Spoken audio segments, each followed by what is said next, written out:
Practical examination 2025 यानी कि ये इंटर का प्रैक्टिकल एग्जामिनेशन होने वाला है 10 जनवरी से। आप लोगों का 11 जनवरी 12 जनवरी कभी भी हो तो सभी डेट का सेम ही है, ठीक है।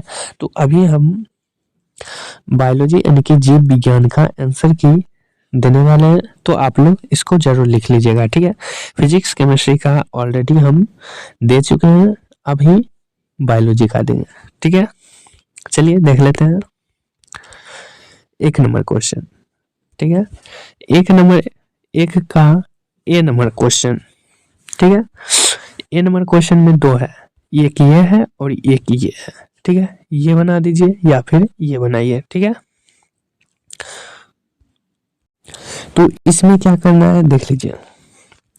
1 का ए कैसे लिखना है, 1 का ए और उसमें भी ये बनाइए या फिर ये बनाइए, ठीक है। तो अथवा वाला बनाएंगे हम, किसका आंसर देंगे, अथवा। तो अथवा वाला में क्या कह रहा है, सूर्यमुखी अथवा गुड़हल, ठीक है। इसमें क्या कह रहा है देख लीजिए। दिए गए पुष्प ए का विच्छेदन करें तथा प्रजनन अंगों का नामांकित चित्र की सहायता से वर्णन करें। तो हम अभी गुड़हल का आंसर देने वाले हैं, ठीक है। सूर्यमुखी अथवा गुड़हल, सूर्यमुखी पर बना दीजिए या फिर गुड़हल पर बना दीजिए, यानी कि पुष्प यानी कि फूल, ठीक है। गुड़हल फूल के बारे में लिख दीजिए या फिर सूर्यमुखी फूल के बारे में लिख दीजिए, ठीक है। तो अभी हम गुड़हल फूल के बारे में, पुष्प के बारे में लिखने वाले हैं, तो चलिए आंसर लिखिए। यहां से गुड़हल के बारे में लिखना शुरू कीजिए। गुड़हल या जवा कुसुम वृक्षों के मालवेसी परिवार से संबंधित एक फूलों वाला पौधा है। इसका वनस्पति नाम है, ये सब यहां से लेकर के यहां तक लिखिए, ठीक है। नाम भी बड़ी अजीब है, हिबिस्कुस साइनेसिस, ठीक है। यहां तक, यहां से लेके स्टार्ट कीजिए। गुड़हल लिखिए,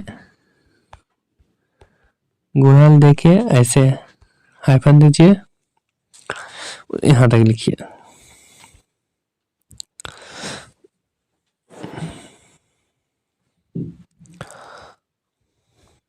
यहां तक लिख लीजिए। उसके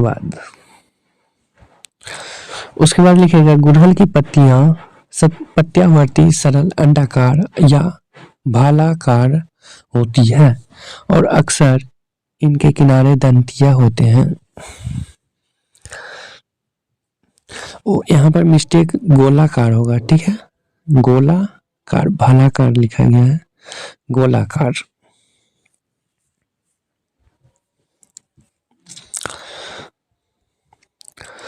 प्रत्येक पुष्प में 5 या 8 से अधिक पंखुड़ियां होती है, ये भी लिखिएगा।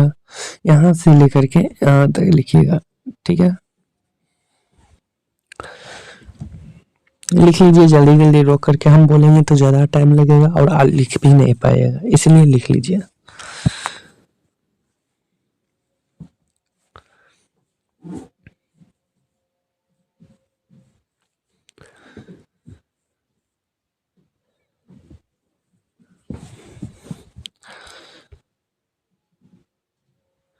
चलिए यहां तक लिख लीजिएगा, हो गया, ठीक है। और यह बीज बाहर आ जाता है। चलिए अब नेक्स्ट क्वेश्चन की ओर चलते हैं। 1 का ए हो गया, अब चलते हैं बी की ओर, ठीक है। 1 का ए हो गया, अब बी वाला बनाएंगे। बी वाला में कह रहा है दिए गए स्थायी स्लाइड बी का अध्ययन, ये सब छोड़िए, ठीक है। बी में देख लीजिए क्या कह रहा है, मेढक के गैस चूल्हा का अनुप्रस्थ काट, या इसमें भी या दे दिया है यानी कि अथवा, और या यानी कि अथवा खरगोश के लास्ट खुला, या फिर मेढक का बना दीजिए या फिर खरगोश का बना दीजिए। तो अभी हम बी का मेढक में बनाएंगे, ठीक है। मेढक का आंसर लिखिए, मेढक के गैस चूल्हा का अनुप्रस्थ काट, इसका आंसर लिखिए। तो चलिए यहां से लिखना स्टार्ट कीजिए, यहां से लेकर के यहां तक। मेढक उभयचर वर्ग का जंतु है जो पानी तथा जमीन पर दोनों जगह रह सकता है। यह एक शीत रक्ती प्राणी है, अर्थात इसके शरीर का तापमान वातावरण के ताप मान के अनुसार घटता और बढ़ता रहता है। शीतकाल में यह ठंडक से बचने के लिए पोखर आदि की निचली सतह मिट्टी लगभग 2 फुट गहराई तक खोदकर उसी में पड़ा रहता है। ठीक है, यहाँ तक लिखिए, यहाँ से लेकर के यहाँ तक।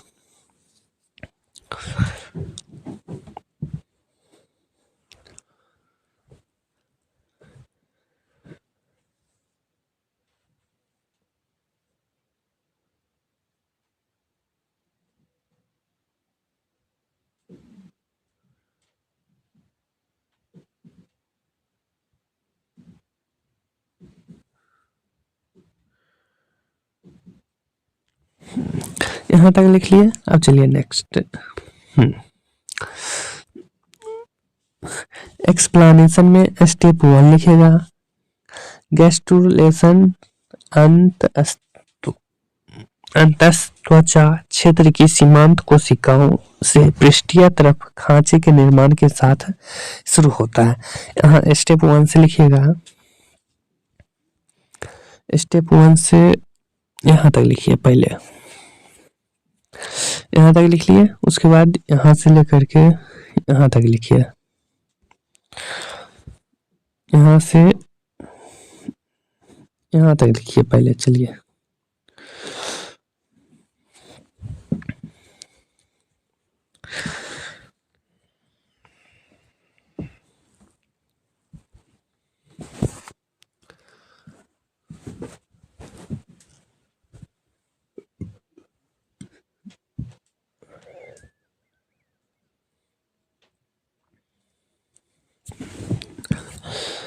यहाँ तक हो गया।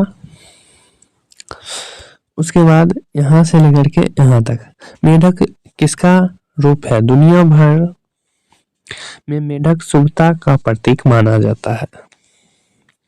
चीन में इसे समृद्धि और धन के प्रतीक चिन्ह के रूप में मान्यता प्राप्त है। चीन में देख लीजिए, समृद्धि और धन। यहाँ तक लिखने के बाद स्टेप 2 में आइए, बाह्य निषेचन। जब नर व मादा युग्मक का संलयन मादा के शरीर के बाहर होता है तब उसे बाह्य निषेचन कहते हैं। ठीक है, वो लिख लीजिए पूरा। स्टेप 2 यहाँ से लिखिए और बना है यहाँ तक लिखिए, यहाँ तक। वर्षा ऋतु में मेढक तथा ढोल पोखर तालाब और मंद गति से बहते झरने की ओर जाते हैं। नर और मादा एक साथ पानी में आते हैं और मादा सीख लो। चलिए वो हो गया।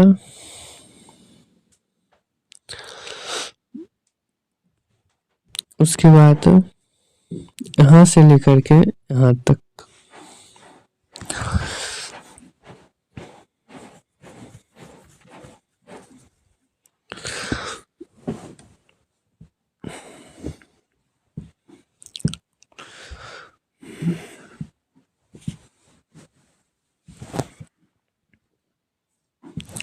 चलिए यहाँ तक लिखिए। अब हो गया, मेढक के बारे में हो गया। अब चलते हैं नेक्स्ट क्वेश्चन। 1 नंबर का ए भी बना दिए और बी भी बना दिए। ठीक है, अब आते हैं 2 नंबर पर। 2 का ए, 2 का ए में देख लीजिए, ये बना दीजिए या फिर ये बना दीजिए। ठीक है, कोई एक ही बनाना है। तो हम किस में बनाएंगे? जो हल्का होगा वो। तो यहाँ पर देख लीजिए, 2 का ए में जलकुंभी अथवा हाइड्रिला। ठीक है, जलकुंभी बना दीजिए या फिर हाइड्रिला पर बना दीजिए। तो हम किस में बनाएंगे? जलकुंभी पर। ठीक है, 2 का ए लिखिएगा, 2 का ए, उसके बाद जलकुंभी लिख दीजिएगा। ठीक है, चलिए इसका आंसर लिखते हैं। चलिए यहां से लिखना शुरू कीजिए। पानी में तैरने वाला एक प्रकार का पौधा है जो मूलतः अमेजन का है लेकिन अब पूरे विश्व में फैल चुका है। इसी देख लीजिए जलकुंभी का चित्र।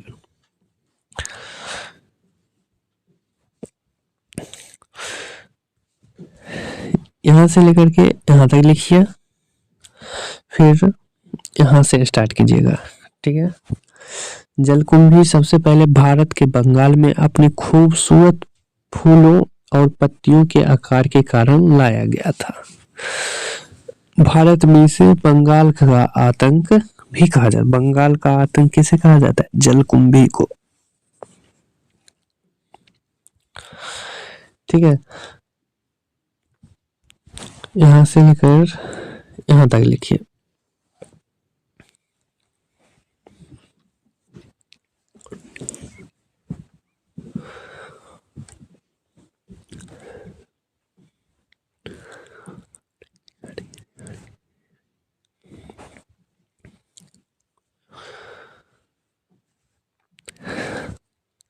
वहां तक लिखने के बाद यहां से लेकर के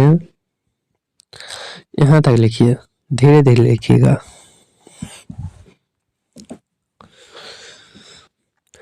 पौधा रुके हुए जल में सर्वाधिक वृद्धि करता है, जो जल से ऑक्सीजन खींच लेता है, जिसके परिणाम स्वरूप मछलियां मर जाती है।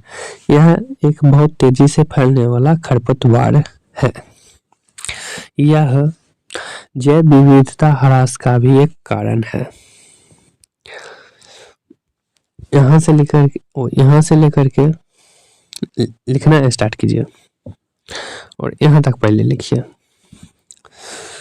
विविधता ह्रास का भी एक कारण है, जो अनेक जलीय प्रजातियों को अपनी उपस्थिति के कारण नष्ट कर देता है। यह कायिक परिवर्धन तीव्र गति से होता है, जो अल्प समय में ही संपूर्ण जलाशय में फैल जाता है और उसे ढक लेता है।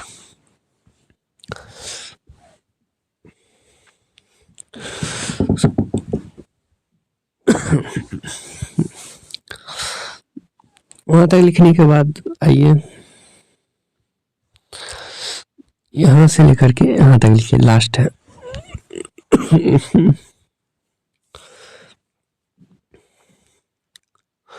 इससे छुटकारा पाना बहुत ही कठिन है। यहां तक लिखिए। चलिए यहां तक हो गया। अब चलते हैं नेक्स्ट। 2 का ए हो गया है। अब चलते हैं 2 का बी में। ठीक है, 2 का बी। इसमें दिया गया है कि दी गई सामान्य ए में नमी की मात्रा तथा पीएच ज्ञात करें। वो सब छोड़िए। 1 नंबर में कह रहा है मैदान की मिट्टी, अथवा में ये गमले की मिट्टी। ठीक है, तो हम किसके बारे में बनाएंगे? मैदान की मिट्टी के बारे में। ठीक है, ये इसका आंसर लिखिए आप लोग, मैदान की मिट्टी। यहां से लेकर के लिखना शुरू कीजिए और कहां तक लिखिए, पहले लिखिए पहले यहां तक, खेती तक। मैदानी क्षेत्रों में दुनिया भर में वितरित की मुख्य रूप से सादा पूर्वोत्तर, ये सब कुछ यहां से लेकर के देसी धान की खेती यहां तक लिखिए। हाँ, यहां तक लिखिए पहले, उसके बाद आगे बताएंगे। धीरे धीरे लिखिए। यहां तक लिख लिए। चलिए अब यहां से लेकर के यहां तक लिखिए। यानी कि लिखना तो पूरा है, बस एक हम बता देते कि यहां से यहां तक लिखिए, ताकि आप लोग खो ना जाए।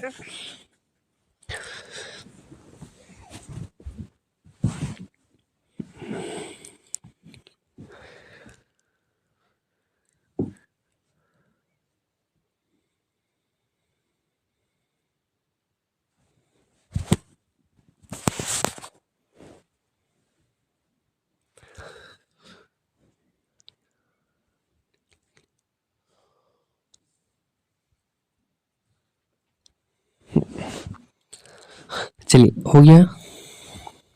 अब यहां से फिर से स्टार्ट कीजिए और यहां तक इस्तेमाल होता है तक लिख लीजिए। कुंजी का इस्तेमाल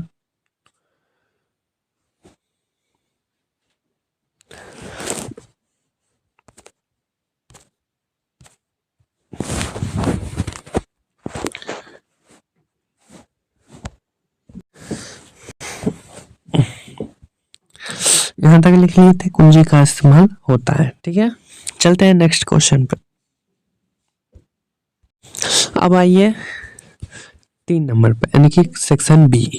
सेक्शन बी 3 नंबर में कह रहा है,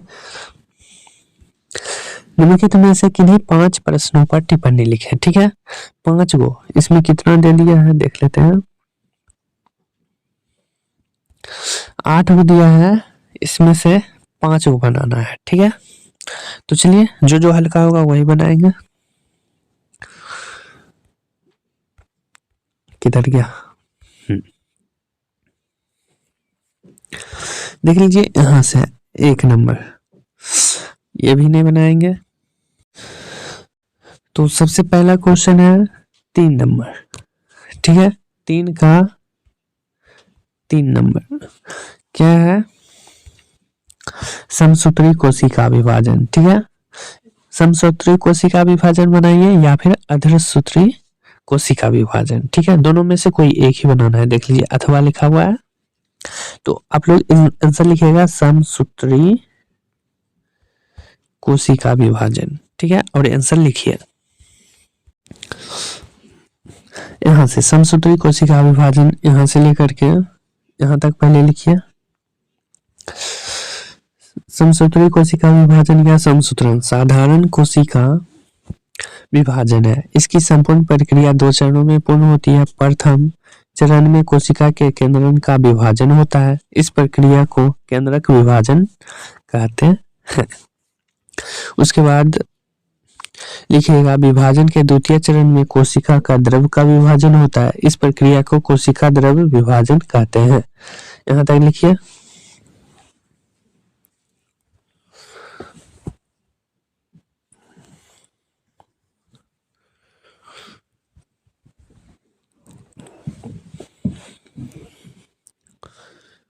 चलिए वहां तक लिख लिया।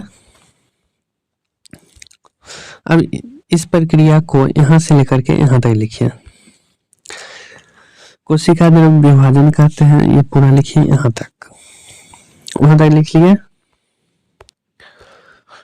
ओहो, उसके बाद यहां से लेकर के यहां तक लिखिए। इसको समझना काफी आवश्यक है।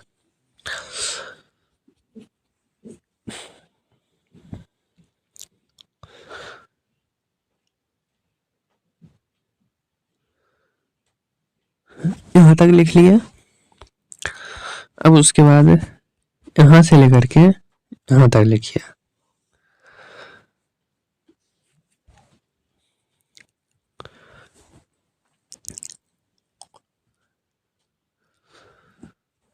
चलिए हो गया। अब चलते हैं नेक्स्ट क्वेश्चन। अब आ जाइएगा 3 के बाद 5 नंबर पर। 5 नंबर में बनाइएगा, पादप नमूना में कमल अथवा अमरबेल, कमल का पौधा या फिर अमरबेल का पौधा, ये दोनों के बारे में लिखना है। तो हम लोग कमल के बारे में लिखेंगे, कमल। ठीक है, तो चलिए इसका आंसर देखते हैं। यहां से लिखना स्टार्ट कीजिए। कमल का पौधा में यहां से लेकर के यहां तक लिखिए पहले।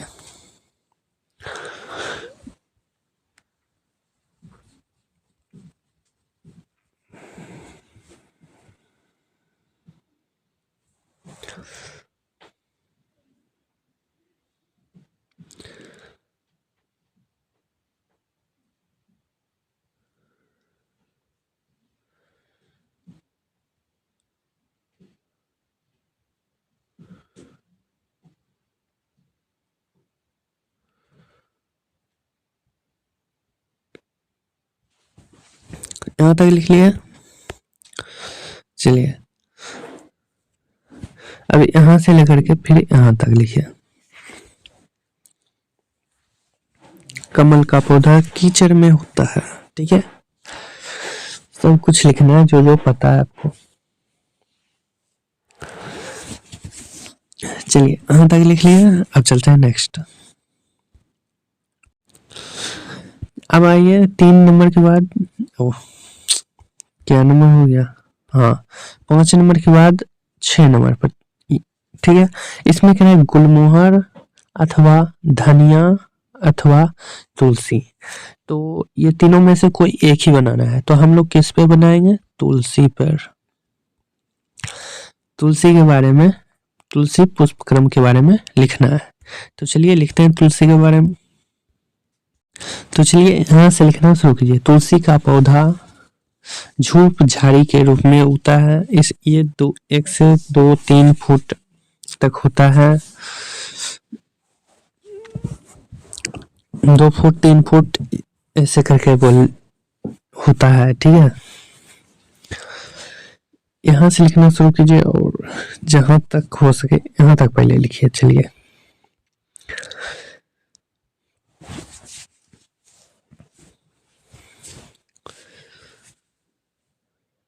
तुलसी का पौधा,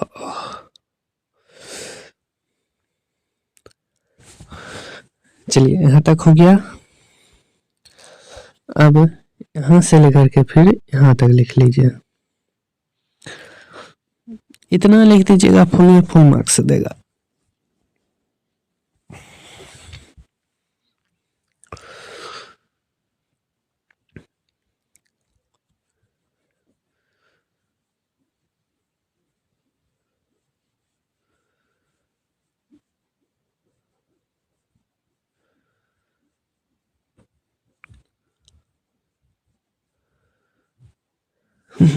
चलिए हो गया, इतना लिख दीजिएगा, हो गया। अब नेक्स्ट 6 नंबर हो गया था। अब 7 नंबर में आइए। 7 नंबर में है फल। सेब के बारे में लिखिए या फिर नारंगी के बारे में। तो हम लोग सेब के बारे में लिखेंगे, ठीक है, सेब। चलिए देखते हैं सेब के बारे में कुछ लाइन। चलिए यहाँ से सेब के बारे में लिखना शुरू कीजिए और यहाँ तक लास्ट तक लिखिए। सेब एक फल है। यह सेब लाल रंग या हरा रंग का होता है। वैज्ञानिक भाषा में इसे लेमस डोमेस्टिका कहते हैं। इसका मुख्यतः स्थान एशिया है, मध्य एशिया है। यहाँ तक लिखना है।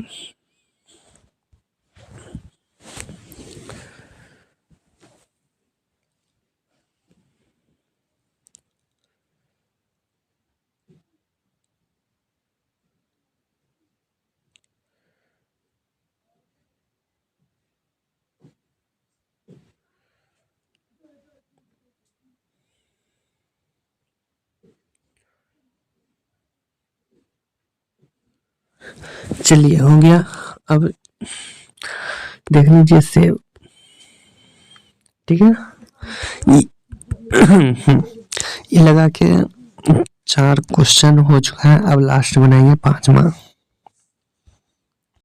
चलिए नेक्स्ट है बीज, चावल, मटर अथवा मसूर। तो हम लोग मटर के बारे में लिखेंगे, ठीक है। और ये लास्ट है। 5 बनाने के लिए बोल रहा था तो 5 बन गया था। ये लास्ट है 5वां नंबर, ठीक है। 4 बना दिया हम।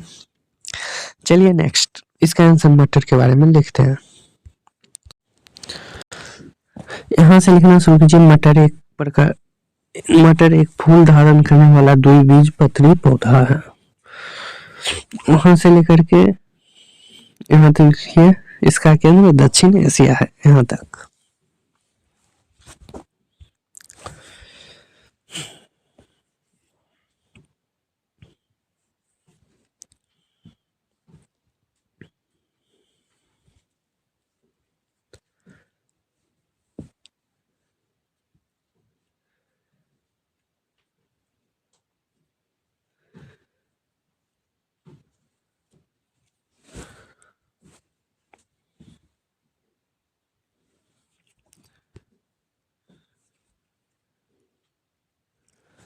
चलिए यहाँ तक लिख लीजिए।